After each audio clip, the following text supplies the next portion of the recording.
Hello दोस्तों। आज मैं आपके डिमांड पर एक फिर से नया वीडियो लेकर आ गया हूँ। आज जो है हम क्लास 9 का आज हम क्लास 9 का जो है वो इंग्लिश का पेपर डिस्कस करने जा रहा हूँ। जो 2023 और 24 का मॉडल सेट है। इसमें जो है वो टोटल जो है 40 क्वेश्चन होगा। और 40 क्वेश्चन जो है इस तरीके से होगा कि अगर एक एक करके सारे क्वेश्चन को आप देखेंगे तो आने वाले एग्ज़ाम में जो है वो बहुत आपको हेल्प करेगा और 100% जो है आप इंग्लिश में स्कोर कर सकेंगे। अगर आप इस चैनल से जुड़े होंगे तो आप देख रहे होंगे कि डेली का डेली मैं 3-4 वीडियो लगातार ला रहा हूँ और यह प्रत्येक सब्जेक्ट से रिलेटेड होता है और अलग अलग क्लास से भी रिलेटेड होता है। जिस क्लास के आप हैं उस क्लास से संबंधित जो वीडियो है आप देख सकते हैं। चलिए बाकी बिना कुछ देर किए हुए मैं जो हूँ वो एक एक करके क्वेश्चन को डिस्कस करता हूँ। चलिए आते हैं वीडियो में। चलिए देखते हैं फर्स्ट क्वेश्चन क्या लिखा हुआ है।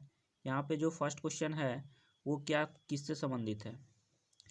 यहाँ पे जो फर्स्ट क्वेश्चन है वो लिखा हुआ है read the passage given below and read the passage given below and choose the correct option to answer the questions.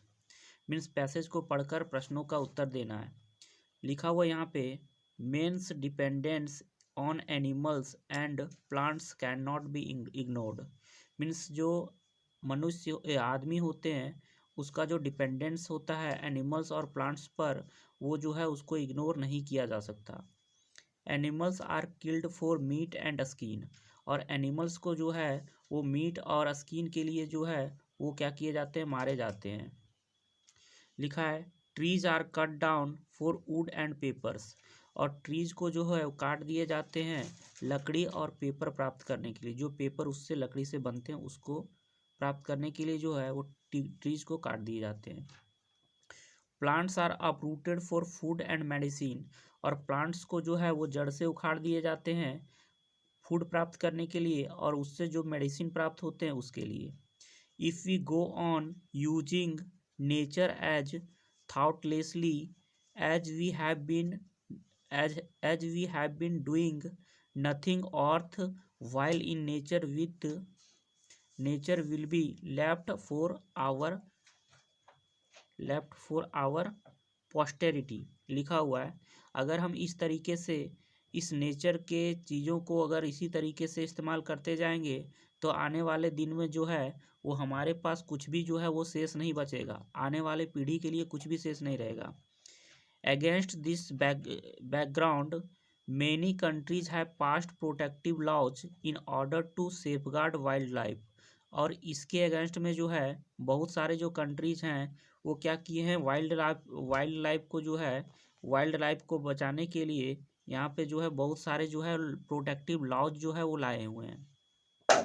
लिखा है there are more than 1200 national parks. Means 1200 जो है वो नेशनल पार्क हैं, वाइल्ड लाइफ रिजर्व्स है and similar protected areas. और उसी तरह का जो है प्रोटेक्टेड एरियाज है throughout the world to ensure that rare wild animals and trees are saved from extinction. Means यहाँ पे जो है वो रेयर जो वाइल्ड एनिमल हैं और ट्रीज हैं उनको बचाने के लिए ये जो है प्रोटेक्टेड जो है एरियाज को या फिर वाइल्ड लाइफ को या फिर नेशनल पार्क्स को जो है वो यहाँ पे बनाया गया है ताकि जो एक्सटिंक्शन हो रहा है एनिमल्स का उसको बचाया जा सके। उसके बाद लिखा हुआ है यहाँ पे one group of animal which have been extinct are dinosaurs. Means एक एनिमल जो है उस ग्रुप में से जो कि एक्सटिंक्ट हो चुका है, मीन्स अब वो दिखाई नहीं देता, वो कौन है, डायनासोर है। लिखा हुआ the reasons for their extinction is not known. Means इसके एक्सटिंक्शन का जो मेन कारण है वो कारण पता अभी तक नहीं चला है। However, people guess that this is because of change in environment। People guess करते हैं कि यह सब जो होना है, यह जो हुआ है सब क्लाइमेट के या फिर इन्वायरमेंट के चेंज होने की वजह से हुआ है। The dinosaurs could not adapt themselves to the new environment and as a result perished. लिखा हुआ डायनासोर जो है वो अपने आप को इससे जो है इन्वायरमेंट, नए इन्वायरमेंट के साथ अपने आप को नहीं ढाल सका और फाइनली क्या हुआ, वो समाप्त हो गया। अब तो हम एक एक लाइन जो है पैसेज का पढ़ लिए। अब जो है हम यहाँ पे देखेंगे एक एक क्वेश्चन जो है इसका क्या क्या दिया हुआ है पैसेज से रिलेटेड। चलिए हम क्वेश्चन को देख लेते हैं। चलिए एक एक क्वेश्चन देखते हैं। लिखा हुआ है दिस पैसेज इज अबाउट, यह पैसेज जो है वो किससे लेकर है, तो डायनासोर से लेकर है, सी एनिमल से लेकर है। थर्ड नंबर ऑप्शन जो है सी नंबर में लिखा हुआ है how to safeguard wildlife, और 4 नंबर में लिखा हुआ है मेंस डिपेंडेंस ऑन नेचर। तो इसका जो राइट आंसर हो जाएगा वो ऑप्शन नंबर सी हो जाएगा। चलिए इसका राइट आंसर क्या होगा, option number C, how to safeguard wild animals, mean जंगली जानवरों को जो है वो कैसे बचाना है, इसके बारे में है। चलिए दूसरा क्वेश्चन की तरफ देखते हैं। दूसरा क्वेश्चन जो लिखा हुआ है यहाँ पे देखेंगे, थोड़ा जूम कर लेते हैं। दूसरा क्वेश्चन जो लिखा हुआ है, ये लिखा हुआ है man is dependent on animals and plants for. तो यहाँ पे देखेंगे मीट के लिए भी डिपेंडेंट है एनिमल पे लोग, और ये वुड के लिए भी, मेडिसिन के लिए भी, मेडिसिन के लिए जो प्लांट पे है, ये दोनों के बारे में पूछा है, एनिमल्स के बारे में भी और प्लांट के बारे में भी पूछा हुआ है। एनिमल एंड प्लांट दोनों के बारे में पूछा हुआ है। तो यहाँ पे देखेंगे क्या हो जाएगा, मेडिसिन भी हो जाएगा, वुड भी हो जाएगा, मीट भी हो जाएगा, तो ऑल ऑफ दीज इसका राइट आंसर हो जाएगा। चलिए बढ़ते हैं नेक्स्ट क्वेश्चन की तरफ। अगला क्वेश्चन जो लिखा हुआ है व्हाट स्टेप और steps the countries have taken to safeguard wildlife, means कौन से स्टेप्स जो है वो वाइल्ड लाइफ को बचाने के लिए लिए हुए हैं। तो ऑप्शन नंबर डी में देखेंगे तो ये चारों आंसर जो होगा वो सही होगा। They have passed protective laws, ये तो फर्स्ट वाला सही है। यहाँ पे they have made national parks, ये भी सही है। They have kept animals in wildlife reserves, तो ये भी सही है। तो ये चारों ऑप्शन जो है ऑल ऑफ द एबव ये हो जाएगा, चारों ऑप्शन इसमें है, सभी ऑप्शन जो है इसका सही है। चलिए बढ़ते हैं नेक्स्ट क्वेश्चन की तरफ। Question number 4।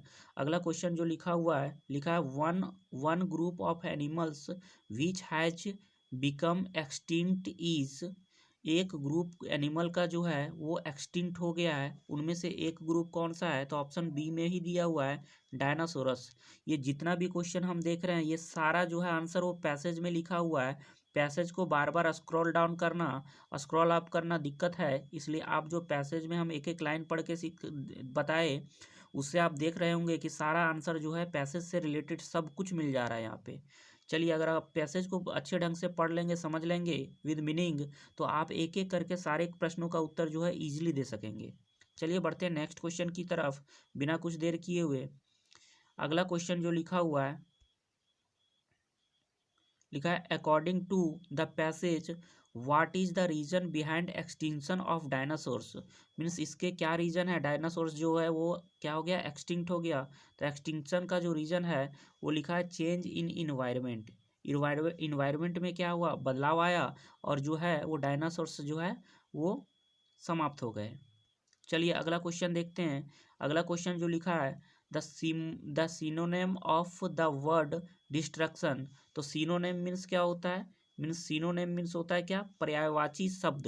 तो यहाँ पे डिस्ट्रक्शन का जो पर्यायवाची शब्द होगा वो यहाँ पे देखेंगे कौन सा होगा, तो ऑप्शन नंबर ए में ही दिया हुआ है, ऑप्शन नंबर ए में दिया हुआ है एक्सटिंक्शन, तो इसका राइट आंसर ये हो जाएगा। चलिए बढ़ते हैं नेक्स्ट क्वेश्चन की तरफ। अगला क्वेश्चन लिखा हुआ है मेंस डिपेंडेंस ऑन मेंस, एक मिनट छोटा कर लेते हैं थोड़ा सा, man's dependence on animals and plants can not be ignored, the preposition in the given sentence is, बोल रहा है ये सेंटेंस जो दिया हुआ है man's dependence on animals and plants can not be ignored, इस सेंटेंस में जो है वो प्रीपोजिशन कौन सा है, तो प्रीपोजिशन यहाँ पे देखेंगे ऑन है, तो ऑप्शन नंबर बी में जो है ये इसका राइट आंसर है। चलिए बढ़ते हैं नेक्स्ट क्वेश्चन की तरफ। अगला क्वेश्चन जो लिखा हुआ है यहाँ पे, अगला क्वेश्चन यहाँ पे लिखा हुआ है क्या, द एंटोनेम, क्वेश्चन नंबर 8 लिखा हुआ है the antonym of extinct is, means extinct का जो है एंटोनेम क्या होगा, तो ऑप्शन नंबर जो है वो बी में ही लिखा हुआ है पेरिस्ट, तो इसका आंसर हो जाएगा पेरिस्ट। चलिए बढ़ते हैं नेक्स्ट क्वेश्चन की तरफ। अगला क्वेश्चन जो लिखा हुआ है वो लिखा हुआ है क्या, choose the correct option given in question number 9 to 14 and complete the letter given below. लिखा है यहाँ पे क्या, ऑप्शन जो है यहाँ पे दिया हुआ है और ऑप्शन के अकॉर्डिंग क्वेश्चन नंबर 9 से 14 तक जो है वो ब्लैंक दिया हुआ है और ब्लैंक को क्या करना है, उसमें से भरना है और लेटर को पूरा करना है। तो यहाँ पे लिखा हुआ है 2 और 2 के बाद हम लोग क्या भरते हैं, चलिए 2 के बाद लिखते हैं क्या, ऑप्शन देखेंगे पहले क्वेश्चन नंबर 9 का ऑप्शन क्या है, तो हेडमास्टर लिखते हैं। लेकिन हेडमास्टर तो सभी जगह चारों ऑप्शन में हेडमास्टर ही लिखा हुआ है, लेकिन इसका जो राइट आंसर हो जाएगा वो कौन सा हो जाएगा, देखिए यहाँ पे इसका अगर राइट आंसर का बात करेंगे तो इसका जो राइट आंसर हो जाएगा ऑप्शन नंबर ए में ही लिखा हुआ है। क्योंकि यहाँ पे जो ऐसे लिखते हैं हम लोग, कभी भी लिखते हैं तो ये लिखते हैं 2 और उसके बाद लिखते हैं टू द, फिर लिखते हैं क्या, हेडमास्टर, एच वाला हो जाएगा, HEAD, हेड मास्टर, ऐसे करके ये मास्टर हो जाएगा, है ना। तो ऐसे करके हम लोग लिखते हैं, यहाँ पे कॉमा भी लगता है। तो टू द हेडमास्टर ऐसे लिखते हैं, तो क्वेश्चन नंबर 9 का जो हो जाएगा वो ऑप्शन नंबर ए, भी ए जो है वही राइट आंसर हो जाएगा। चलिए अगला क्वेश्चन है, अगला क्वेश्चन के पहले यहाँ पे हमको देख लेना होगा कि क्या लिखा हुआ है। यहाँ पे देखिए, आप देख सकते हैं यहाँ पे 10 नंबर दिया हुआ है। तो यहाँ पे हम लोग क्या लिखते हैं, यहाँ से थोड़ा बैक से पढ़ लेते हैं। I beg to say that I am, यहाँ पे एम दिया हुआ है तो उसके बाद V4 आना चाहिए। तो V4 आना चाहिए तो यहाँ पे क्या आएगा, V4, देखो V4 जो है यहाँ पे लिखा हुआ है केवल डी ऑप्शन में, सफरिंग। यहाँ पे देखेंगे डी ऑप्शन में लिखा हुआ है क्या, सफरिंग। तो ये राइट आंसर हो जाएगा। चलिए बढ़ते हैं नेक्स्ट क्वेश्चन की तरफ। अगला क्वेश्चन में ओबेडिएंट दिया हुआ है, ऑप्शन में ओबेडिएंट दिया है, थैंकिंग दिया है, ओब्लाइज्ड दिया है और काइंड दिया हुआ है। तो ऑप्शन देखने के बाद हम पहले क्वेश्चन में फिर से आ जाते हैं। तो देखिए यहाँ पे 11 नंबर जो है यहाँ पे ब्लैंक है। तो यहाँ पे देखेंगे आई शैल बी हाईली ओब्लाइज्ड, तो यहाँ पे हम लोग ओब्लाइज्ड भरेंगे।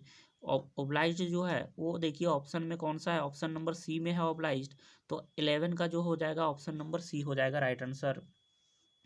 चलिए बढ़ते हैं अगला क्वेश्चन की तरफ। Question number 22, sorry question number 12 number question जो है वो यहाँ पे देखेंगे ओबेडिएंटली लिखा हुआ है, काइंडली लिखा हुआ है, लविंगली लिखा हुआ है और लविंग लिखा हुआ है फोर्थ ऑप्शन में। चलिए हम देख लेते हैं यहाँ पे 12 नंबर जो है ऑप्शन कहाँ पे दिया हुआ है। तो 12 नंबर जो है यहाँ पे दिया हुआ है और 12 नंबर यहाँ पे दिया हुआ है। तो योर्स के बाद हम लोग क्या करते हैं, योर्स के बाद जो है वो यहाँ पे अगर देखेंगे तो ओबेडिएंटली जो होगा ये राइट आंसर हो जाएगा। योर्स के बाद हम लोग लिखते हैं ओबेडिएंटली, तो इसका राइट आंसर ए नंबर में जो ऑप्शन दिया है ओबेडिएंटली होगा। चलिए बढ़ते हैं नेक्स्ट क्वेश्चन की तरफ। अगला क्वेश्चन जो लिखा हुआ है, लिखा है choose the correct option and answer the following question. Means correct option को चूज करना है और यहाँ पे जो है निम्नलिखित प्रश्नों के उत्तर देना है। क्वेश्चन नंबर 13 लिखा हुआ है, my grand mother blank me stories last night. यहाँ पे लिखा हुआ है my grand mother blank me story last night. तो ध्यान ये रखना है कि जब लास्ट नाइट का बात करें, लास्ट लिखा हुआ है तो कुछ कुछ वर्ड हम बता देते हैं। अगर यहाँ पे लास्ट हो, एगो हो, बिफोर हो, लास्ट पास्ट, पास्ट हो, लास्ट पास्ट, एगो, बिफोर, फिर अस्टरडे, YESTERDAY, अस्टरडे। तो अगर ये सारा वर्ड अगर कहीं भी आपको मिले तो इसमें जो होता है सिंपल पास्ट टेंस होता है। और सिंपल पास्ट टेंस में जो होता है वो डायरेक्टली हम V2 का यूज करते हैं, सब्जेक्ट के बाद V2 लगाते हैं। तो V2 वाला ऑप्शन कौन सा होगा, तो ऑप्शन नंबर में देखेंगे ऑप्शन नंबर जो है यहाँ पे बी, तो इसका राइट आंसर हो जाएगा ये V2 है ना। चलिए बढ़ते हैं अगला क्वेश्चन की तरफ। क्वेश्चन नंबर जो है 14 नंबर क्वेश्चन लिखा हुआ है, the passive voice of someone has stolen my book. तो यहाँ पे लिखा है someone has stolen my book, तो इसका पेसिव क्या हो जाएगा, तो इसका पेसिव जो होगा वो क्या होगा, यहाँ पे जो माई बुक है उसको सब्जेक्ट बना लेंगे। तो यहाँ पे लिखेंगे माई बुक, उसके बाद हैज बीन स्टोलेन, यहाँ पे हो जाएगा स्टोलेन, है ना। My book has been stolen, और उसके बाद बाई समवन जो है वो नहीं लिखेंगे, तो ऑप्शन ए में ही दिया हुआ है my book has been stolen, तो इसका राइट आंसर ये हो जाएगा। चलिए बढ़ते हैं नेक्स्ट क्वेश्चन की तरफ। अगला क्वेश्चन जो लिखा हुआ है Raman blank a letter when I entered his room. तो यहाँ पे देखेंगे लिखा हुआ है क्या कि रमन जो है वो क्या कर रहा था, पत्र लिख रहा था जब मैं उसके रूम में पहुंचा। तो यहाँ पे क्या हो जाएगा, वॉज राइटिंग। यहाँ पे क्या हो जाएगा, ऑप्शन नंबर जो है B, was writing means Raman जो है वो पत्र लिख रहा था जब मैं उसके रूम में पहुंचा।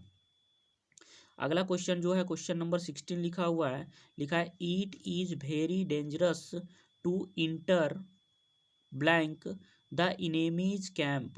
मीन्स यह जो है वो बहुत डेंजरस है इनेमीज कैंप में पहुंचना, यह बहुत खतरनाक है इनेमीज कैंप में पहुंचना। तो अगर हम 16 का आंसर देखेंगे तो ऑप्शन नंबर जो होगा वो बी हो जाएगा, इनटू हो जाएगा इसका आंसर। चलिए बढ़ते हैं नेक्स्ट क्वेश्चन की तरफ। अगला क्वेश्चन जो है 17 नंबर लिखा हुआ है द मैन रॉब्ड मी। उसके बाद लिखा हुआ है ब्लैंक, खाली जगह दिया हुआ है, उसके बाद दिया है माई पोसेशंस। तो यहाँ पे पोसेशंस मीन्स होता है अधिकार, तो यहाँ पे लिखा गया मेन जो है ना रॉब्ड मी माई पोसेशंस। तो यहाँ पे जो ऑप्शन नंबर ए हो जाएगा इसका राइट आंसर हो जाएगा। तो यहाँ हो जाएगा पूरा sentence my man robbed me of my possessions, ठीक है ना।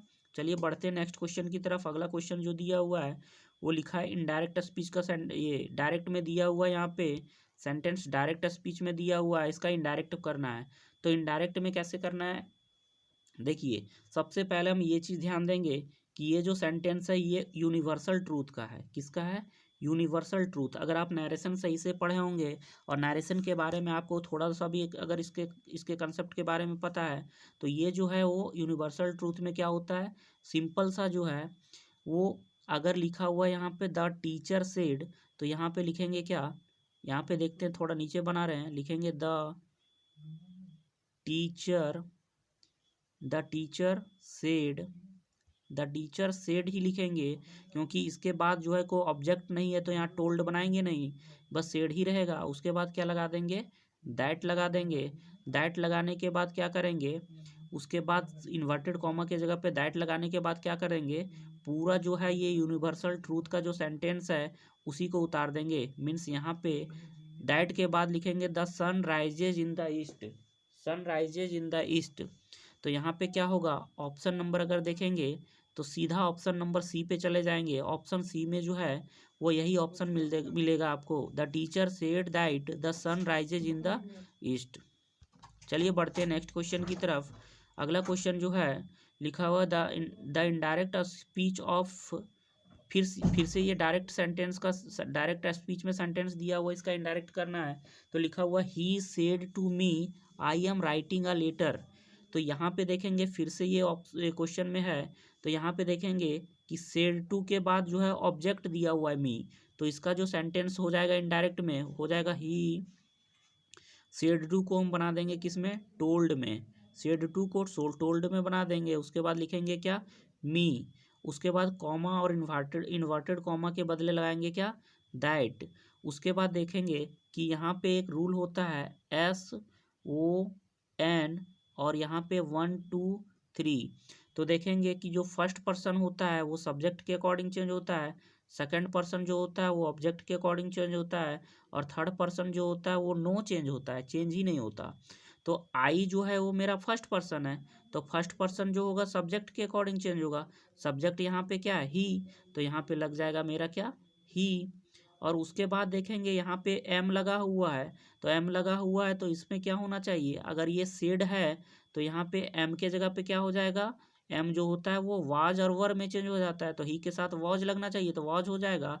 उसके बाद राइटिंग अ लेटर लगा देंगे, इसके बाद क्या लगा देंगे, राइटिंग अ लेटर। अब ऑप्शन देख लेंगे इस तरह से कौन सा है, he told me he told me that he was writing a letter. Option number C में ही दिया है, तो इसका right answer option number C हो जाएगा।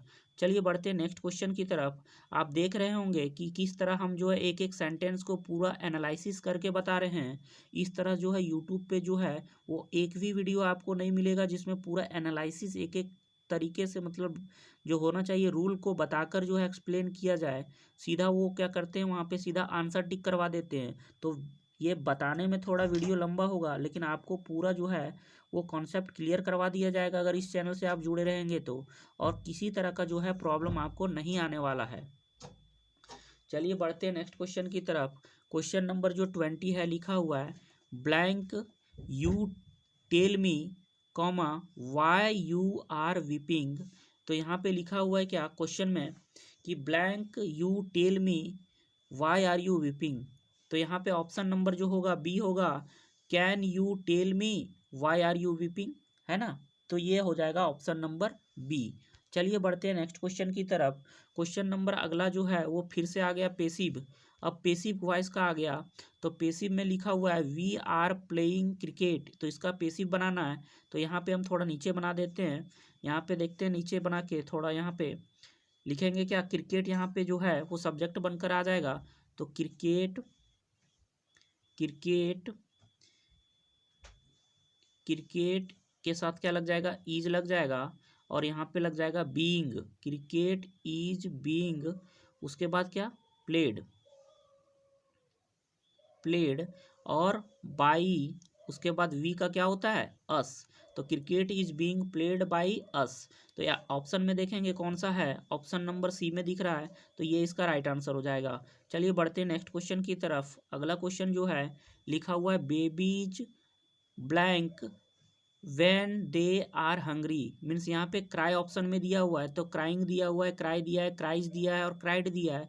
ध्यान रखेंगे कि यहाँ पे जो बेबीज है वो क्या है, प्लूरल में है। क्या है, प्लूरल में है। तो प्लूरल में है तो इसको चाहिए प्लूरल वर्ब, और प्लूरल वर्ब जो होता है ना, प्लूरल वर्ब वो कैसा होता है, जो सबसे ओरिजिनल फॉर्म होता है वर्ब का। जैसे गो हो गया, तो ये प्लूरल में होता है। जब ये सिंगुलर बन जाएगा तो सिंगुलर होने के लिए इसको गोज करना होता है। ध्यान रखना है, नाउन और वर्ब में जो होता है वो थोड़ा सा डिफरेंस यही होता है कि नाउन में हम लोग क्या करते हैं, अगर नाउन है तो उसमें एस या फिर ई एस लगा देते हैं, तो ये बन जाता है क्या, प्लूरल, ये हो जाता है प्लूरल।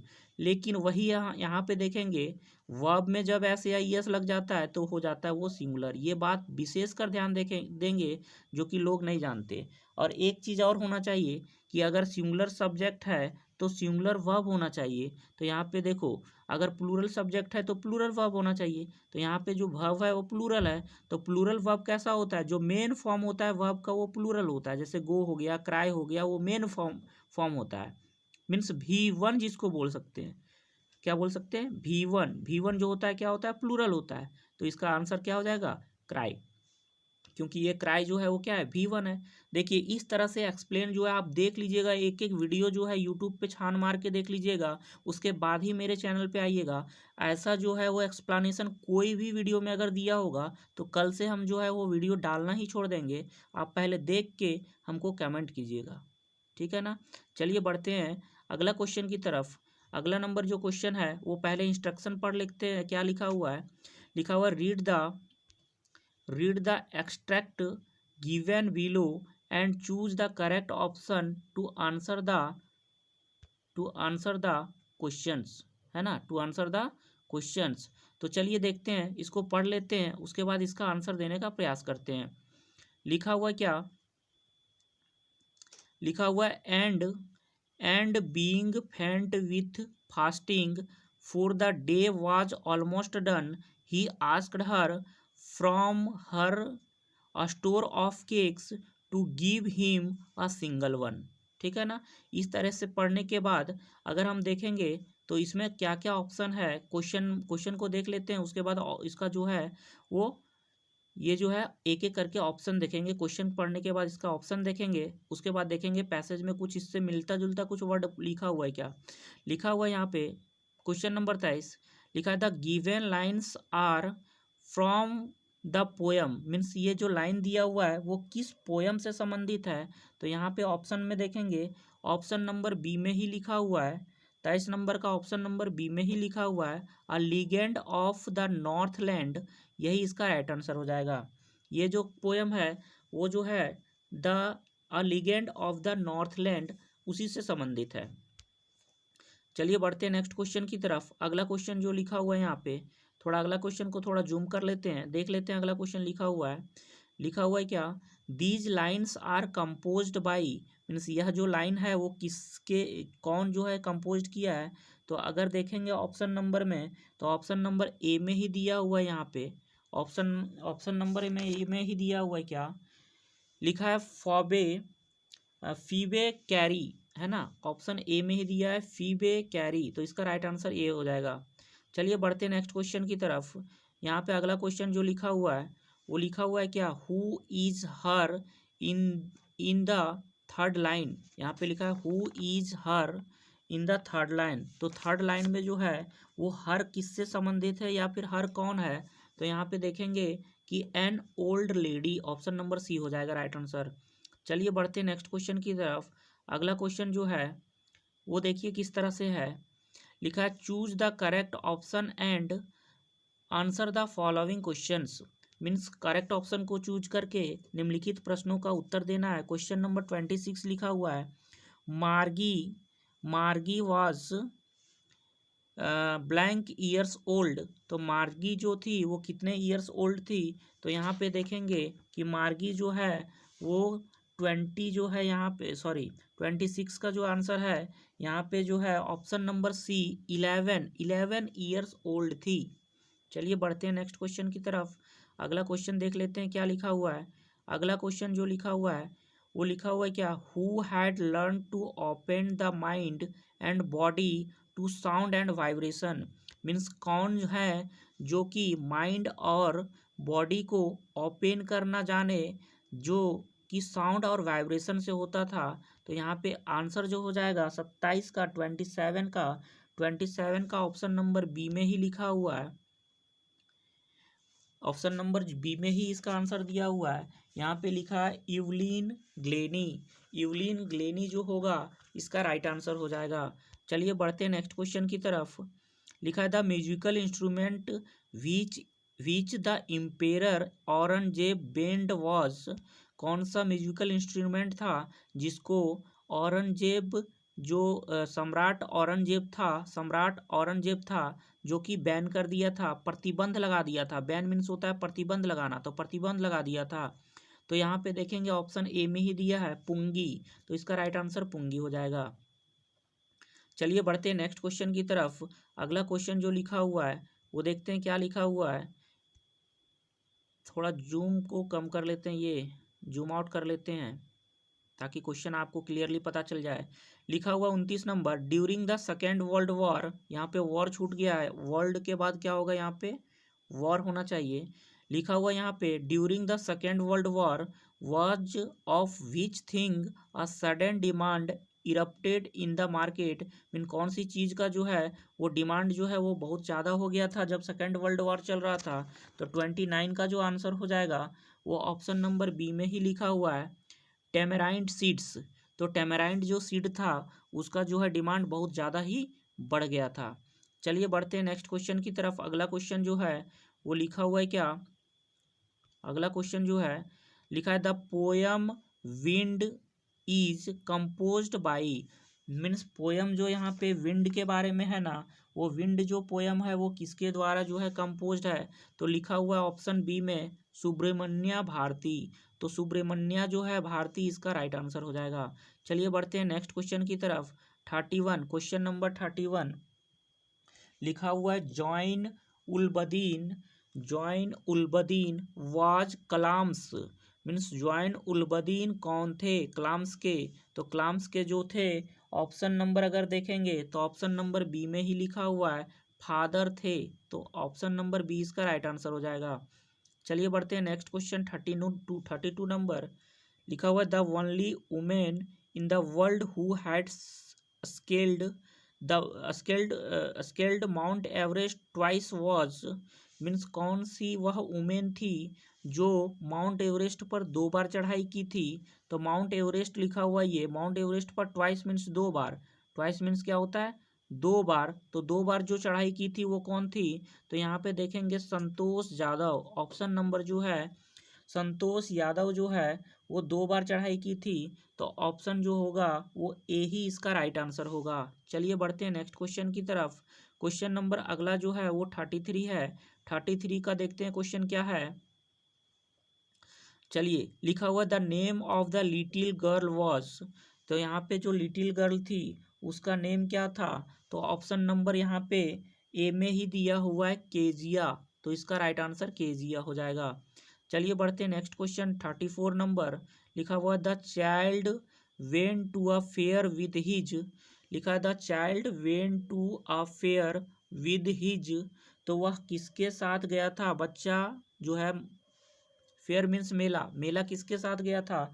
तो मेला जो है बच्चा अपने पेरेंट्स के साथ गया था, और पेरेंट्स मीन्स क्या होता है माता पिता के साथ गया था। तो माता पिता इसका राइट आंसर हो जाएगा, means option number a parents right answer हो जाएगा।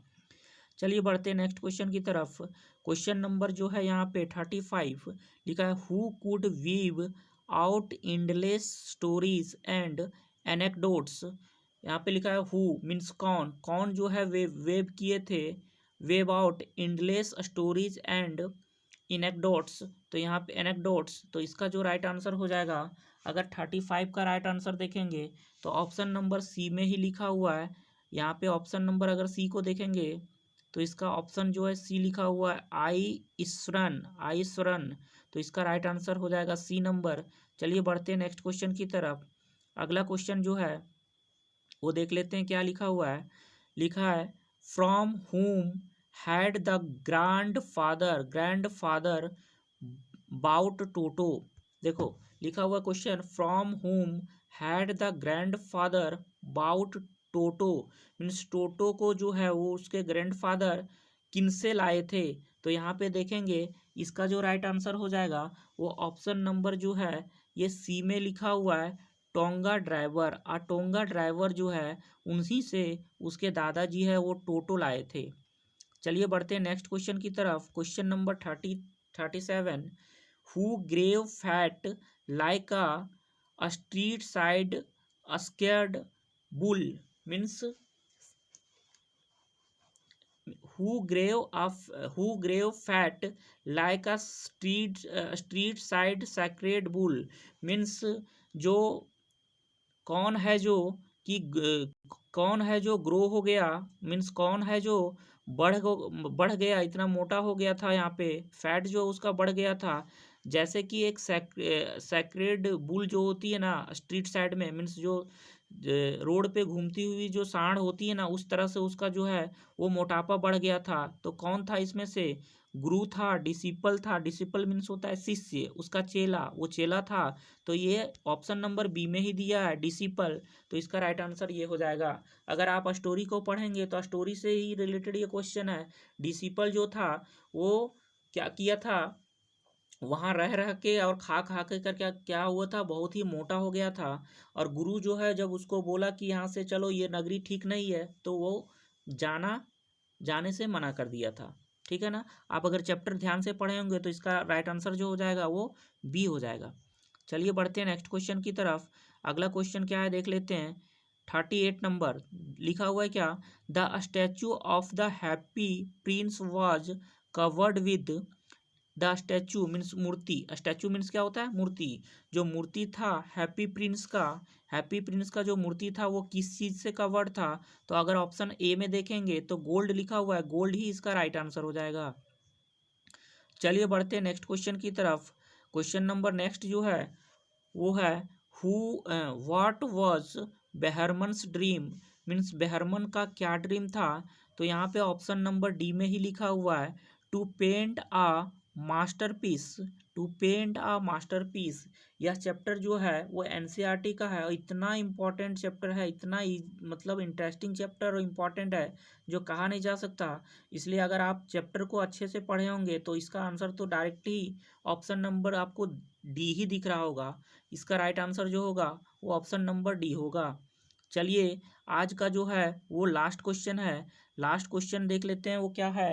यहाँ पे लिखा है अरसमा is a small town in in जो मीन्स ये जो अरसमा है वो एक स्मॉल टाउन है और यह टाउन जो है वो उड़ीसा में है। इंग्लिश में उड़ीसा बोलते हैं और हिंदी में इसको क्या बोलते हैं, उड़ीसा बोलते हैं। तो इसका जो होगा राइट आंसर डी हो जाएगा। दोस्तों इस तरह से जो है वो मैं 40 प्रश्न टोटल 40 क्वेश्चन जो क्लास 9 का इंग्लिश का था वो मैं डिस्कस कर दिया हूँ। और अब जो है आपकी बारी है कि आप जो है कितना इस वीडियो को सपोर्ट करते हैं, कितना लाइक करते हैं और कितना लाइक करवाते हैं, कितना सब्सक्राइब करवाते हैं और कितना जो है एक दूसरे को बताते हैं कि इस चैनल पे जो है वो अच्छा कंटेंट मिलता है, अच्छे तरीके से वो डेली वीडियो आता है और हमारे पढ़ाई में ये यह जो वीडियो है वो बहुत ही बेनिफिशियल है, बहुत ही यूज़फुल होगा। इसलिए आप जो है वो जिस तरह से मैं डेली का डेली वीडियो लाते जा रहा हूँ, मेहनत कर रहा हूँ, उसी तरह से आप जो है बस वीडियो पे बने रहिए। आपको मैं गारंटी दिलवाता हूँ कि आपका जो है वो रिजल्ट वो कुछ ही दिन में आपको दिखने को मिलेगा कि आपका रिजल्ट जो है वो 100% हर एक सब्जेक्ट में आएगा। मीन्स कोई भी क्वेश्चन जो है आपका मिस ही नहीं होगा। और हम ये वादा दिलाते हैं, बस आप वीडियो में हमेशा बने रहें और हमारे लिए बस हमारे मोटिवेशन के लिए बस आप लाइक शेयर और सब्सक्राइब करना ना भूलें। लाइक शेयर और सब्सक्राइब और क्या करना है, एंड सब्सक्राइब करना ना भूलें। सब्सक्राइब अगर करना भूल जाएंगे, लाइक करना भूल जाएंगे और शेयर करना भूल जाएंगे तो हमारे अंदर मोटिवेशन नहीं आएगा, तो हम वीडियो बनाना छोड़ देंगे। और आपका जो है वो वीडियो बनना छूट, अगर मेरे से वीडियो बनना छूट जाएगा तो समझ लीजिए कि आप जो है वो फिर अपने रिजल्ट के लिए जो तैयारी कर रहे थे वो रिजल्ट वैसा नहीं आ पाएगा। चलिए दोस्तों, थैंक यू, धन्यवाद। मिलते हैं अब आपको जो है वो अगले वीडियो में। धन्यवाद।